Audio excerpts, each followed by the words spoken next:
Imagine you could step inside the minds of Canada's healthcare leaders, glimpse their greatest fears, strongest drivers, and what makes them tick. Welcome to Healthcare Changemakers, a podcast where we talk to leaders about the joys and challenges of driving change and working with partners to create the safest healthcare system. Hey Changemakers, it's Michelle here from HEROC. On this episode of the podcast, Abby and I talk with Christina Bisanz, CEO of CHATS. For those of you who don't know, CHATS is a not-for-profit organization advocating for and delivering person-centered home and community services to older adults and even caregivers living in the York Region and South Simcoe area. Abby, can you give our listeners a bit of a sneak peek for the episode? Yeah, so on this episode, you'll hear about some of the things CHATS value, including empowering older adults and understanding the caregiver perspective and the pressures that they face. You'll also hear about CIBPA Place, which is York Region's first non-for-profit overnight respite care centre for short-term stays. Exactly. So have a listen, and if you have time after, add the CHATS podcast to your feed. Christina tells us on the episode about a few of their recent guests. And keep listening.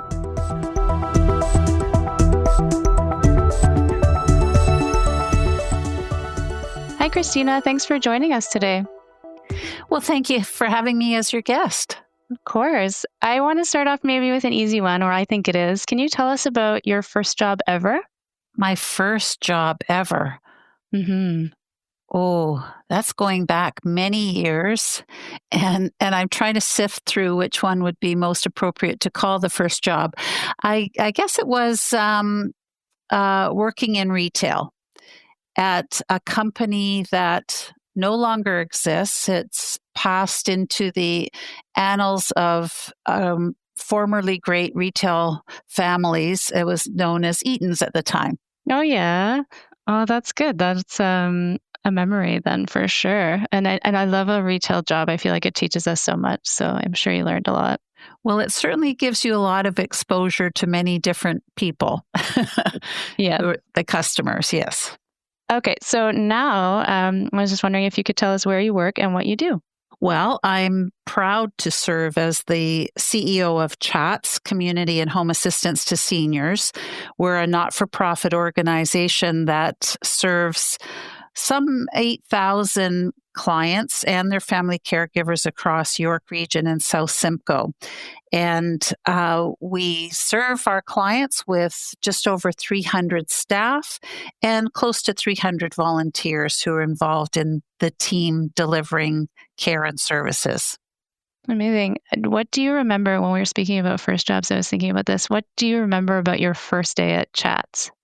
I actually joined CHATS as a volunteer initially. So I was recruited to sit on the board of directors and remember being quite overwhelmed by the breadth of services that the organization was providing. And it took a while to really get a good fix on, the different in-home as well as community supports that were being provided by this organization. Over time, of course, I'm quite familiar with all of that, and it's not so overwhelming anymore. But I was really struck that, in that first exposure to the organization, of the passion and commitment of the people who deliver those services, both staff as well as the volunteers.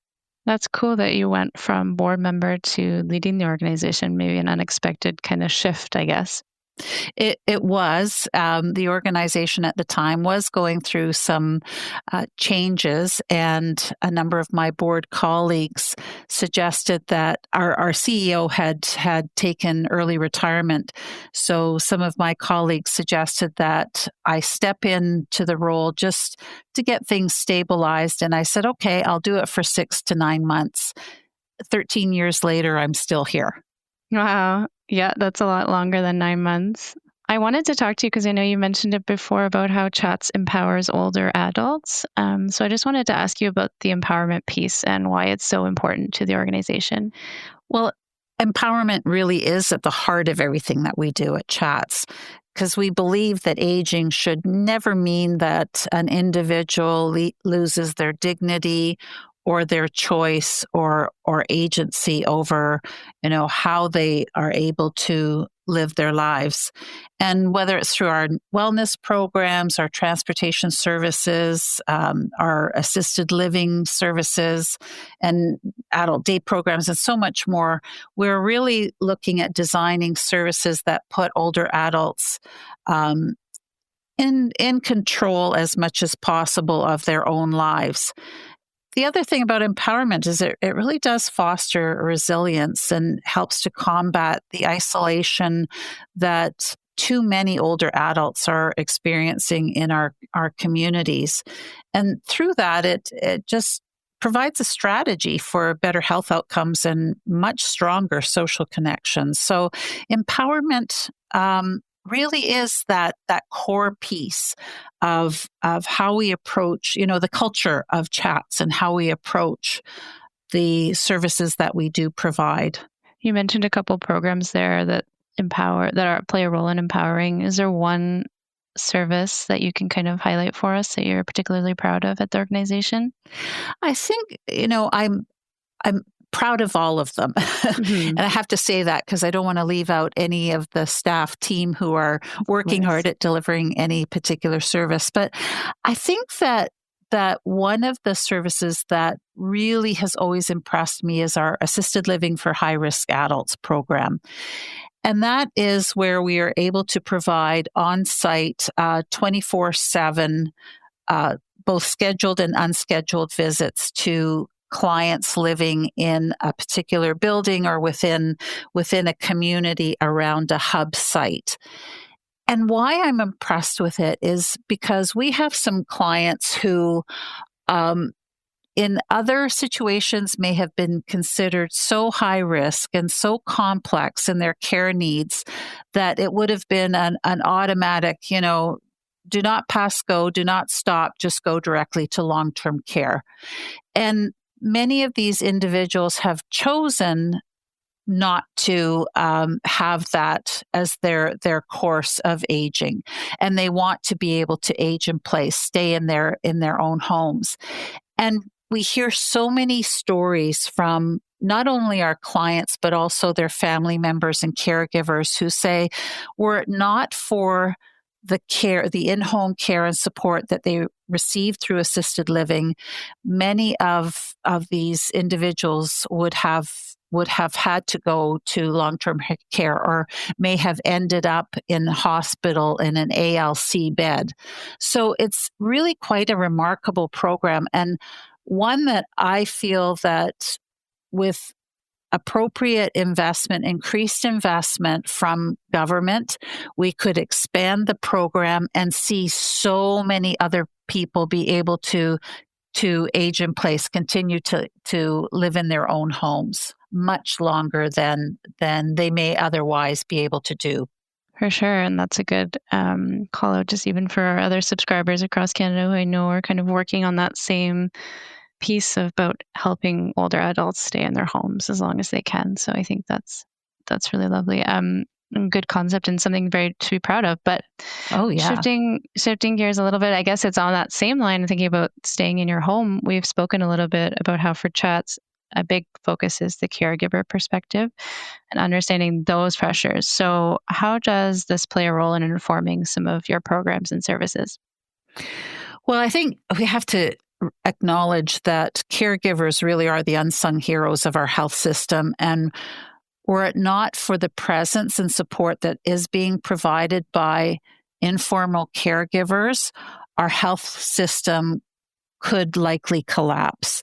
And, any discussions that we're having now about the challenges of ALC on hospitals or the pressure on emergency rooms would increase tremendously if we didn't have informal caregivers helping to keep people home, helping to keep their loved ones able to meet, medical appointments, be socially involved and so forth.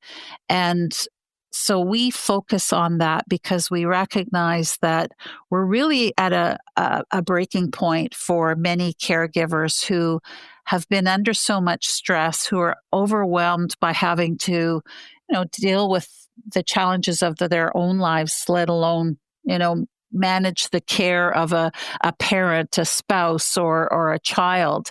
And so I think that we really need to do a better job in recognizing the challenges of caregivers and listen to their experiences, whether it's emotional, financial strain, provide more respite opportunities for them and ensure that their voices are shaping our programming as well, so that we're not just creating and delivering services and programs that meet the needs of the providers, but really that are responding to the needs of the the informal carers. So caregivers do kind of play a role in how Chats does their programming, and you get their input as well? Very much so, very much so. And, many of our programs, although they're providing benefits to the person served in terms of social engagement or personal care, are also designed to be providing respite for their family members or their informal caregivers as well.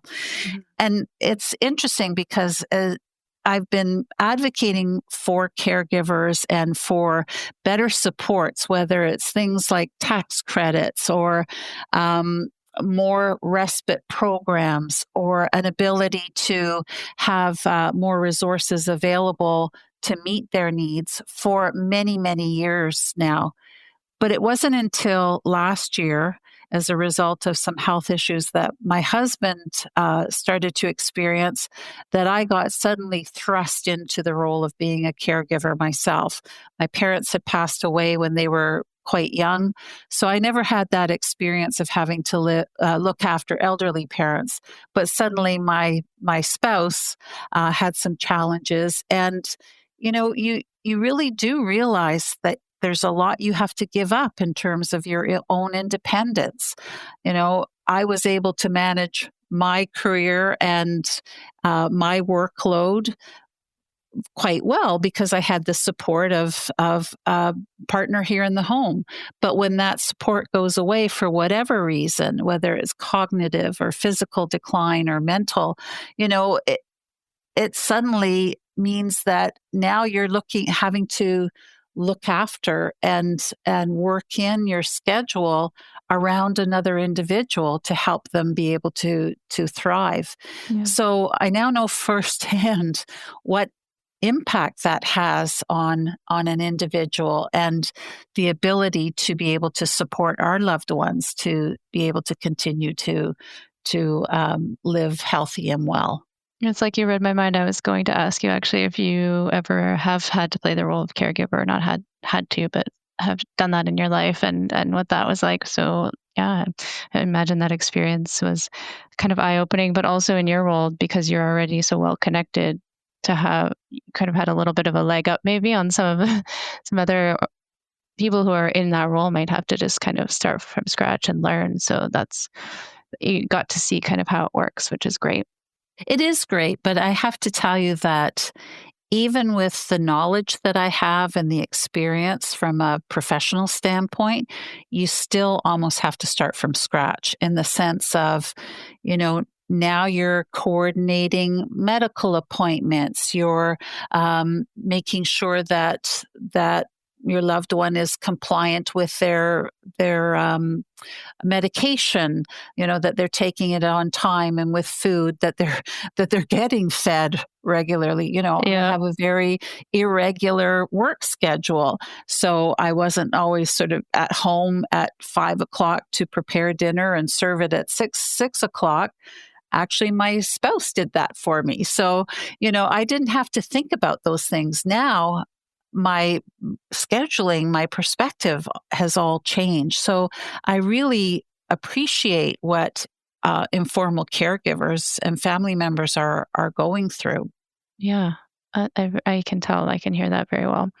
So I wanted to kind of shift a little bit and ask you about how you represent Chats, I know, on a number of different health system planning groups. So I wanted to know a little bit, how do you use these forums as both a way to advocate, which you've mentioned before, and also listen and learn?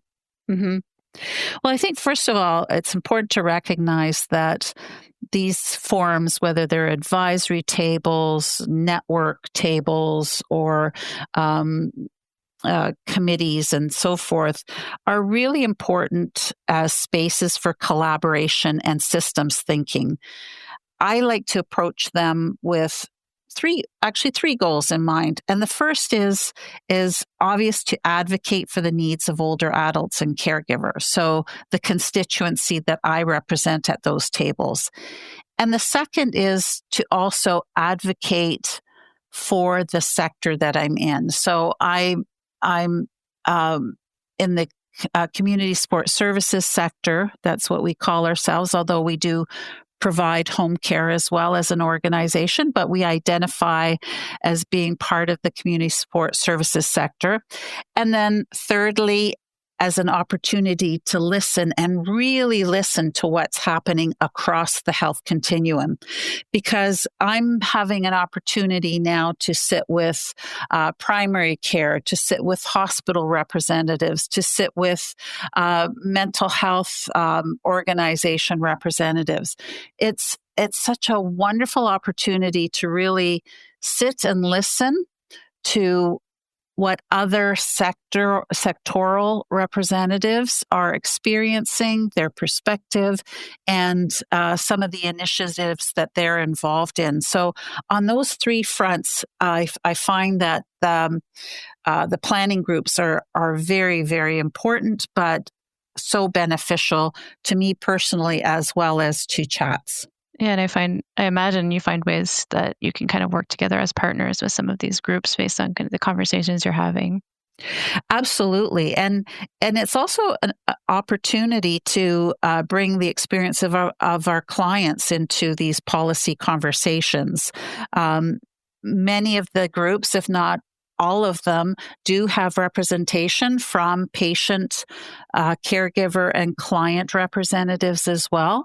So we have an opportunity to listen and hear from them, have them involved in the development of new initiatives or joint projects, and really try and get at that objective overall of building what is a responsive and integrated health system. And I think ultimately that's one of the goals we all share, regardless of what sector we come from.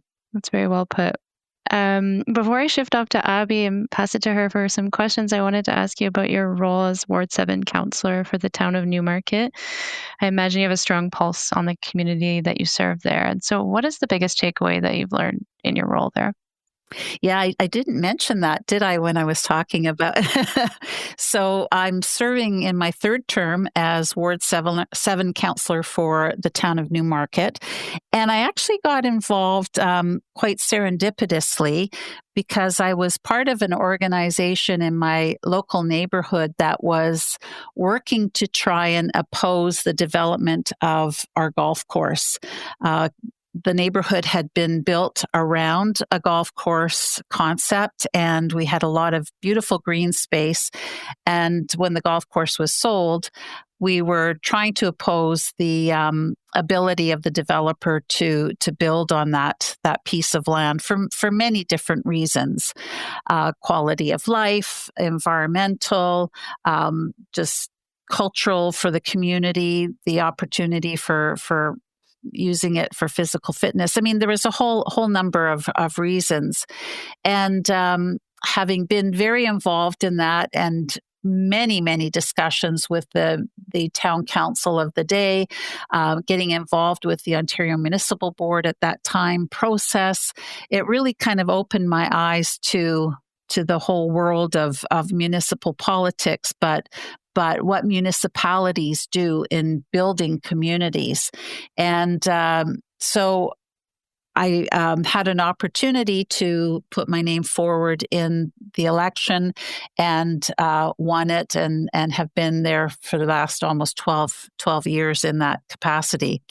But I think for me, what the biggest takeaway is for being a counselor is that it really is about community, that community building is is a shared responsibility. And whether it's addressing housing or transportation, access to services, the most effective solutions come from collaboration between residents, community-based organizations, and the local government.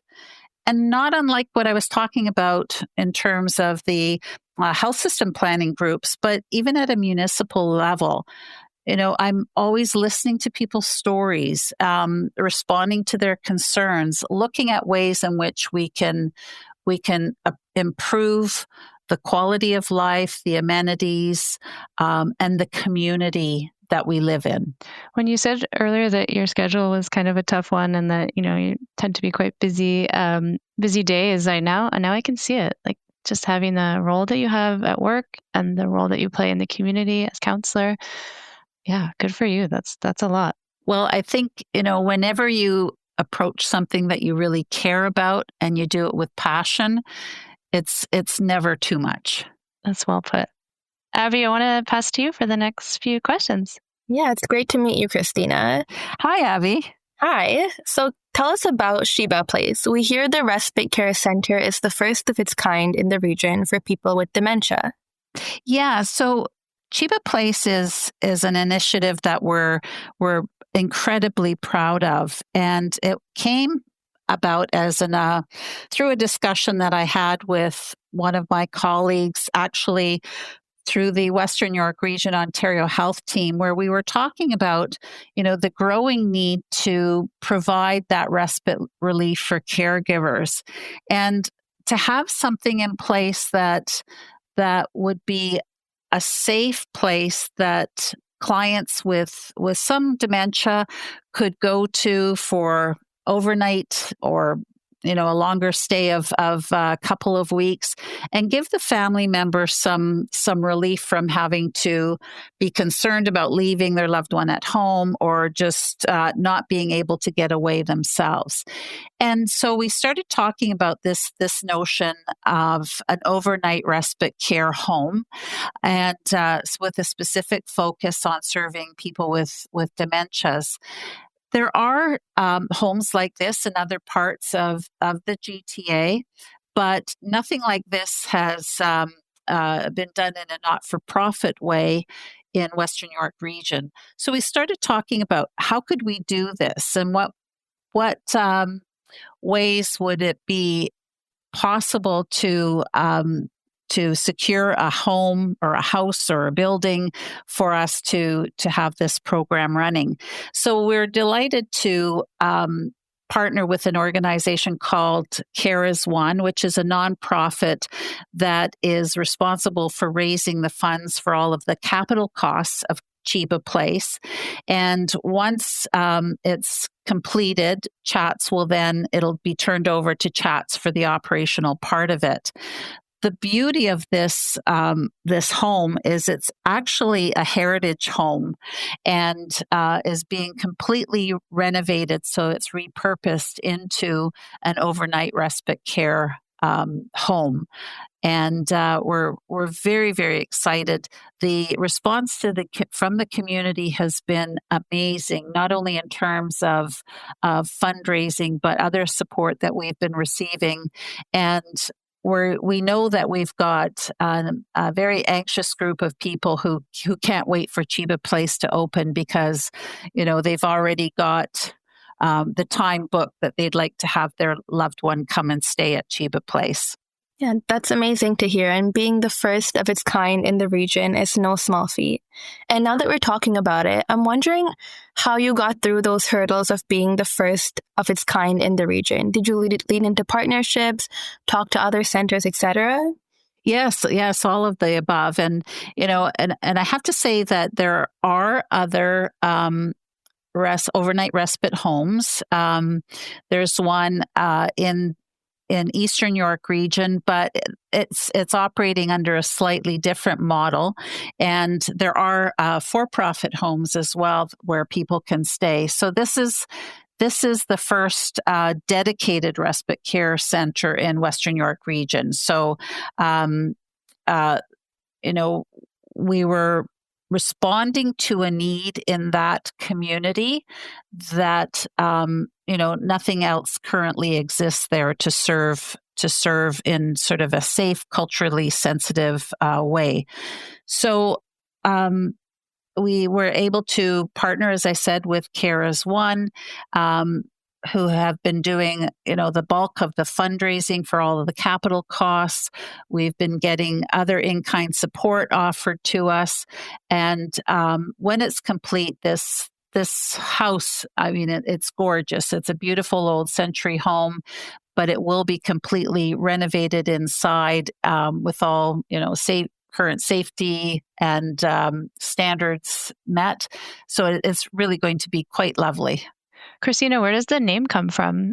It's actually an acronym for the Canadian-Italian Business Professional Association. And they were one of the sponsors that came forward for naming rights and asked to have, the naming rights of the actual center. I'll keep an eye out for updates with CIBPA Place. We're hoping, fingers crossed, that we'll be opening early in 2026. Okay, that's very soon. I'm excited to hear about that. Oh, we're so excited too.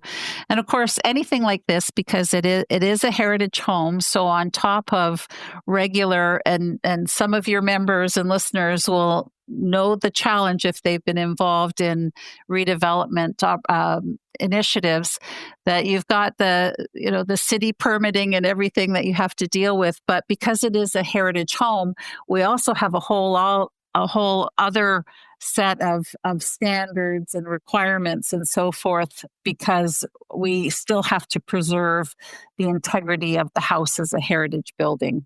Of course. I was thinking about that, there's probably already its own set of hurdles opening up a respite care in general, let alone, like you mentioned, being the first nonprofit in this specific type of care to open it. So congrats to all of you for doing that. Well, thank you. No, we really feel that it's not going to serve all of the needs that exist, because those just keep growing, but it certainly will be a great place and opportunity for those caregivers to get the rest and support that they need. For sure. That's amazing. And shifting gears a bit, you're not new to podcasts, as you've hosted your own through Chats. Is there any lesson, advice, or perspective you've heard from a guest that stands out in your head, Christina? And I have to say, I love doing the podcast. This is the first time I've kind of been on this side of the table, but we've had some amazing guests on our program, ranging from Amy Kupal from Ontario Caregivers to Dr. Samir Sinha from UHN, to Ryan Schell, who is the Chief Fire Prevention Officer locally. Quite a mix of people who are all coming and talking about the issues related to aging in the community. And I think that the one sort of piece of advice is really to keep it conversational. I listen to podcasts when I'm driving in the car, particularly if I have a longer drive. I'd much rather put on a podcast and hear a conversation than putting on music. So I think, keeping the conversation friendly is great. And you guys are doing an awesome job at that. But I think that one of the concepts that really stuck with me is the idea that aging isn't a problem to solve. It really is a journey to support. And that kind of perspective helps us to reframe everything that we do. So, I think that talking to our guests, and they all, have related their discussions to some aspect or element of aging, is that our role isn't to fix aging, but it really is to walk alongside people as they navigate the challenges, but also the delights and, opportunities that aging in society can bring. Yeah, that's a great piece. I wrote that down. Aging isn't a problem to solve, it's a journey to support. I love that. And speaking of podcasts, you mentioned in one of your episodes that Chats is continually growing and innovating. So what advice would you give to other healthcare organizations on fostering that culture of growth and innovation? Well, first of all, I think we should always be starting with curiosity. Looking at what's happening and why is it happening? And, is there an opportunity for us to do something differently? Innovation doesn't always mean, the latest piece of technology or, the newest cell phone or AI. It often just means rethinking how we listen and how we collaborate with others in our communities, and also how we measure the impact of what we're doing.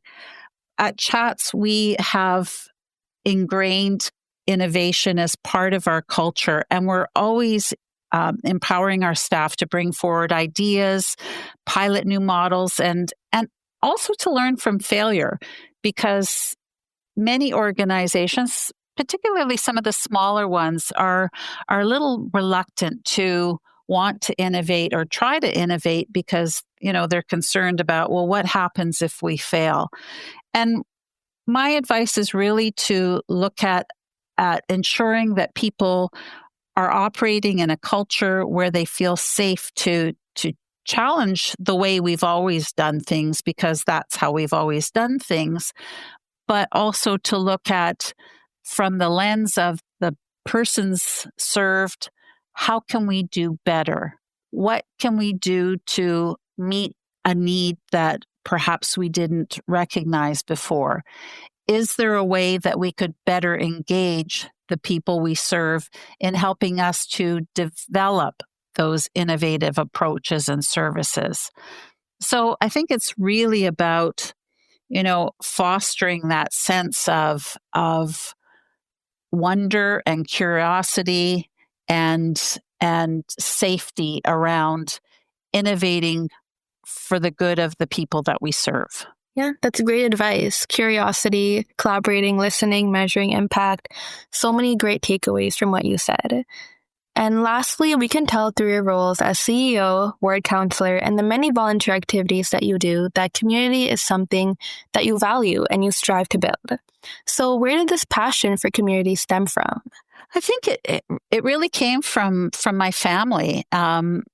My parents were immigrants to Canada.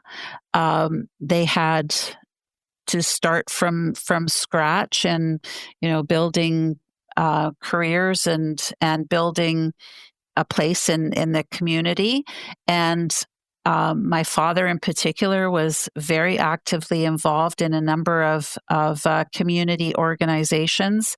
And that's something that just became part of what we did, that, we knew that it was important to serve and have a connection and engagement with the community that we lived in. My father always used to tell me that I should respect the country that I came from, but love the country that we came to. And I think that's always sort of stuck in my head, and the belief that if you love your country, then you want to do well by all of the people who live in that country, and to support the core values of strong communities and how they're built through participating in activities and participating in the community itself. Well, thanks for sharing that. And knowing your inspiration behind everything with your family and appreciating where you're from makes everything that much more meaningful. I'll now be passing it back to Michelle for our lightning round. Hi, yeah, Christina. We do a lightning round with all of our guests, so it's short, quick questions. We haven't shared them with you in advance. It's really just a quick one to get some fun and also inspiring answers from you. So just to jump right in, what do you value most in your closest friendships? Shared sense of purpose. That's a nice one. And if you could relive one day of your life, what day would it be? I think it would be the day that my son was born.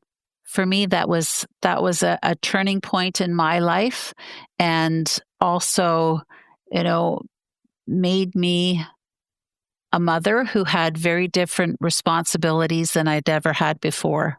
Yeah, it changes your life for sure. Abby, next one. And if you can describe your team in 3 words, what would they be, Christina? Amazing, outstanding, remarkable. Those are good ones. And do you have a productivity philosophy? A productivity philosophy? Don't get up from my desk until the job is done. Okay. And lastly, what's the worst piece of advice you've ever got? Probably to buy the little blue rabbit car that I had that didn't work from day one. It's a good one. Well, thank you so much for joining us, Christina, and sharing all the amazing work Chats is doing. Well, thank you, Michelle and Avi, for this opportunity. And it's been great chatting, although I think I did most of the talking, which is one of the things that my teachers always said on my report cards, that Christina is lovely, but she spends too much time talking. That's okay. We wanted you to do most of the talking, so you helped us out a little bit by doing that. So thank you so much. As Abby said, we really appreciate it, Christina. Well, thank you. Thank you for listening. You can hear more episodes of Healthcare Changemakers on our website, heroc.com, and on your favorite podcasting apps. If you like what you hear, please rate us or post a review. Healthcare Changemakers is recorded by HEROC's Communications and Marketing Team and produced by Podfly Productions. Follow us on Twitter at HEROC Group or email us at communications@heroc.com. We'd love to hear from you.